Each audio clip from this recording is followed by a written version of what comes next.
Today we're going to be looking at YGTUT's I'm Back promo that I shot, and we're going to go shot by shot and list the direction of it, the composition, why I did some of the lighting, etc., and so on.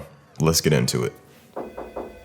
Sir? What is it? There's someone in the hallway. Says he's back. So this first shot, we did set it up pretty carefully just to make sure we got what we want. You can see some of his merch all over the table, the hat in the back, the keychain, even the hat he's wearing. So I want to just make sure that it looked like an office. This is the main thing. I wanted to make sure it looked like an office. So we moved the table to where the windows were because I just felt like that would be a better composition after everything I was given. There wasn't much room in there. So I was like, the best place to put this desk is right in front of the window. Plus, I was like, okay, now we need a practical light to make sure that we just have that added interest. And you know, it was pretty dark in there. I knew I wanted it contrasty and dark and dramatic just to kind of boost the horror element or the dramatic element. You know, I just wanted to be that aesthetic. So I put that in the background, and I also put one of these pocket lights. in the background to kind of put a rim on them because the actual lamp wasn't hitting him. So I put that behind him to have a little rim and separate him from the background in the darkness. Some more things that we put on the desk, I just put a coffee cup. I found some papers laying around the office and just put it right there.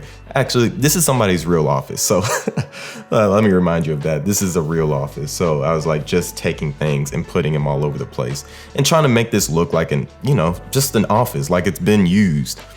But not too used. Camera used. There's a difference between what a desk actually looks like and what a desk on camera looks like. You know, you have to have that balance of making it look good, making it look real, making it look used, but also, most importantly, making it read as a office desk. It's a really interesting balance you have to do with camera work. But let's go to the next scene. Who's back? It's basically just a cut-in of the last scene. The only thing I'm going to point out here is I kind of forgot to tell you where the lights were. So the main key light, as you see, half his face is dark, half his face is bright.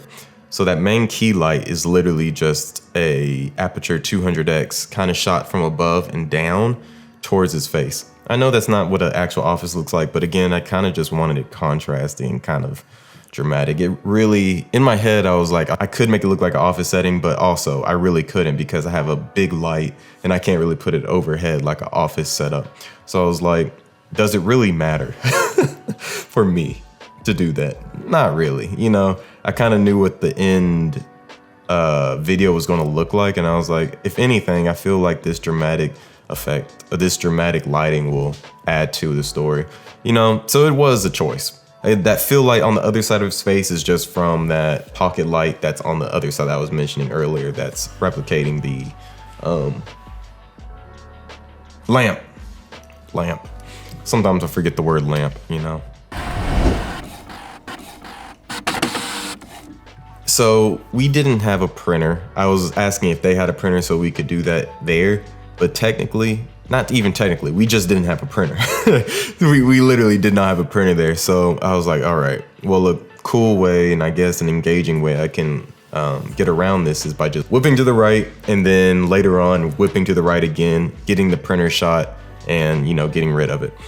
So this wasn't in the office, this was at my house. I had just put a bunch of papers over there and I printed out the words "I'm back." It's supposed to be like a fax, but I felt like this would be a lot more, again, engaging and fun to look at. And who's gonna question it? Like literally, who's gonna question it? Who cares that much?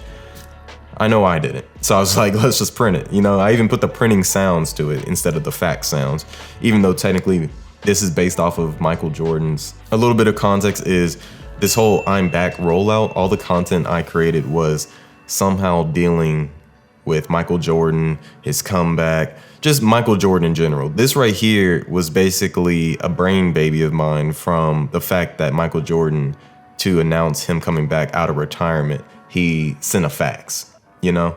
So that's where this idea came from, and that's why the printer is there in the first place. And that's why I'm saying, like, you know, who cares that it's not a fax? You get it, you know? And even if you didn't get it, it's still fun to look at. So I really like this shot. I wasn't sure at the moment how I was going to mesh the two.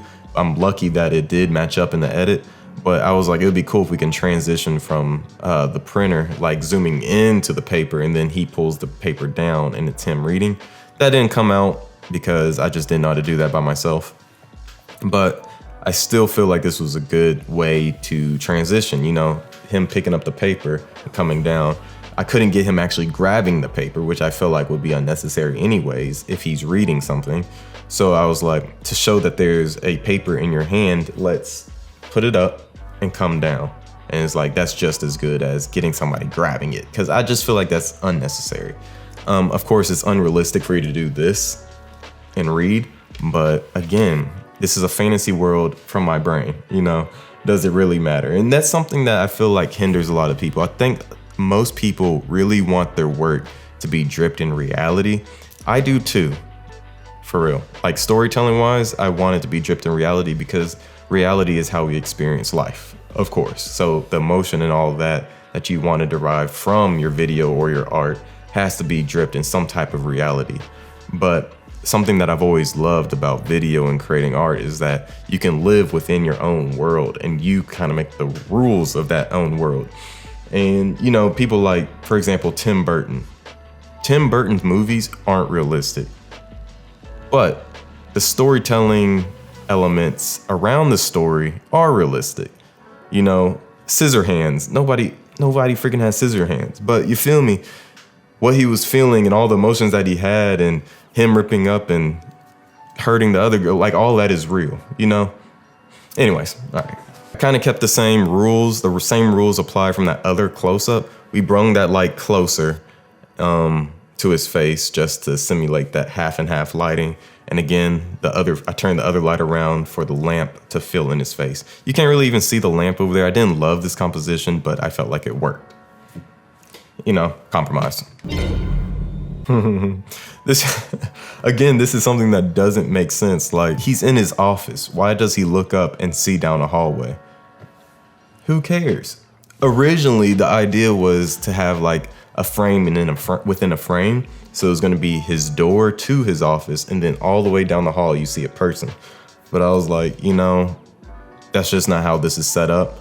So I feel like something even better would be dark out the hallway, and then at the very, very, very, very, very end, you just see a face, you know? And I honestly love how this came out. It's just a glowing green box, you know? I feel like that is a lot more telling than the original idea that I had. And you know, it's just things like that. This is another thing I wasn't sure how to do. I wanted like a gimbal move that was really smooth and kind of swoops into his face, but I just can't do that with what I was shooting with. At the time, my gimbal couldn't carry my cinema camera. I didn't have a follow focus for it, so I was like, I don't know.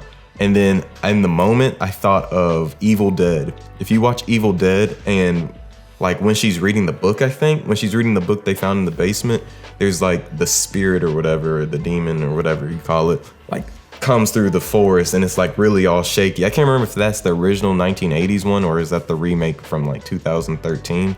But one of those has this cool effect, and I'll put it on screen so y'all can go see it. But that's what that reference was. Again, this is like I'm referencing horror and drama, and I just felt like that would add something to the, you know, a little nugget that nobody really asked for. But that's what I was thinking of when I was like, okay, the decision is I'm going to handhold it, go all the way down the hallway, and then in the edit, I'll fast forward it to get that little jitter coming up to you. You know, the rest is kind of like, oh, my bad, you know, I didn't mean to scare you. And again, this stuff really doesn't make sense. Who is he talking to? Is he talking to the guy that just got the facts? That guy's in his office. Was that guy the one that was crawling towards him? Was that him? Nah, it was just, you know, instead of having the light on the left, which I did at first to replicate the first guy, Shuey, I was like, I'm gonna put it on the right. It's his other half. So I put the light on the other half, still did a half light. I do wish I had a fill light on the other side because I feel like it's too dark, but I still like it, you know? Not all the decisions have to be perfect in my eyes. Those type of things is what kind of adds to me as an artist.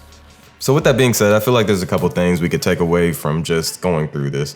One, you don't have to replicate real life.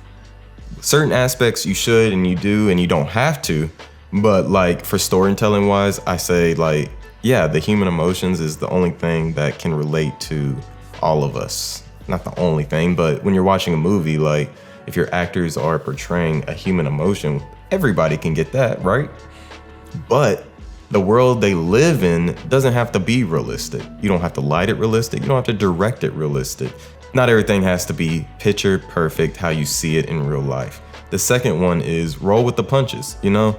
I had a couple hands, but for the most part, it was just me trying to get what I envisioned.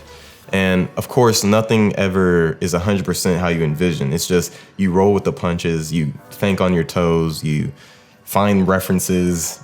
But at the end of the day, once you put it together and form it and edit it and color it and all that, it all really comes together. And you're like, oh, I'm glad I did that because X, Y, Z.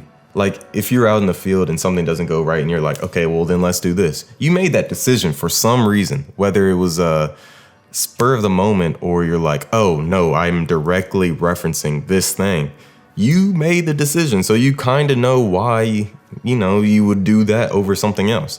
There's a reason that it was plan B, you know what I mean? That's my breakdown of I'm Back, YGTUT's rollout promo. And if you like videos like this where I'm breaking down my past videos, or if you want me to break down your videos, leave a like, comment, subscribe, and I'll see you in the next one.